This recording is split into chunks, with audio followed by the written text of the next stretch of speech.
You know, when you hear network security, it's easy to get lost in all the techie jargon, right? But what if we thought about it a little differently? Not as some boring checklist, but as the actual art of building and defending a digital fortress. And that's exactly what we're going to dive into today. So, let's kick things off with a big question. What does a perfectly secure network actually look like? I mean, is that even a real thing? This is the central idea we're going to unpack as we go from this perfect vision to the nitty-gritty reality of building our fortress. You know, before you build anything great, you need a vision, right? A grand plan. In network security, we call this the Utopian goal.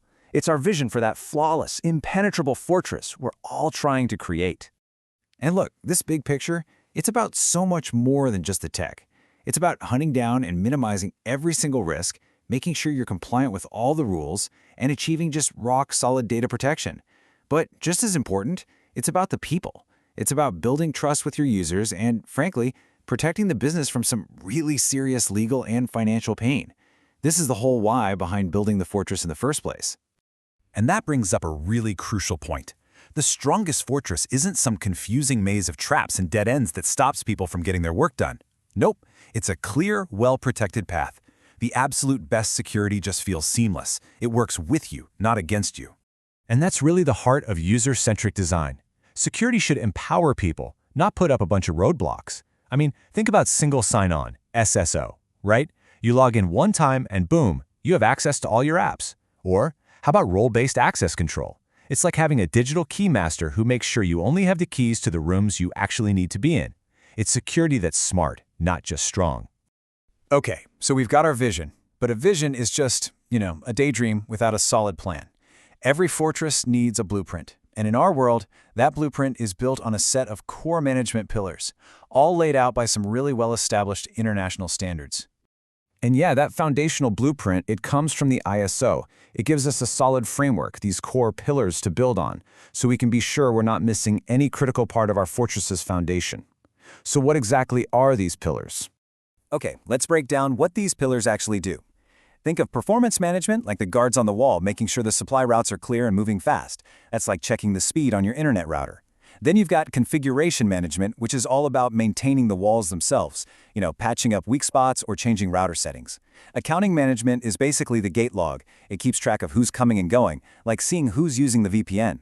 And finally, fault management is the lookout in the watchtower, spotting trouble early, even with something as simple as a ping, to see if a server is still online. See, together, they're the operational blueprint for our whole fortress. All right, we've got the vision, we've got the blueprint. Now it's time for the fun part, the actual bricks and mortar. We're talking the specific tools, protocols, and design principles we use to actually build this digital fortress. Now, a massive modern design principle is called zero trust. Think about it. The old way was kind of like a castle with a big moat. Once you were inside the walls, you were basically trusted. Zero trust? It flips that whole idea on its head.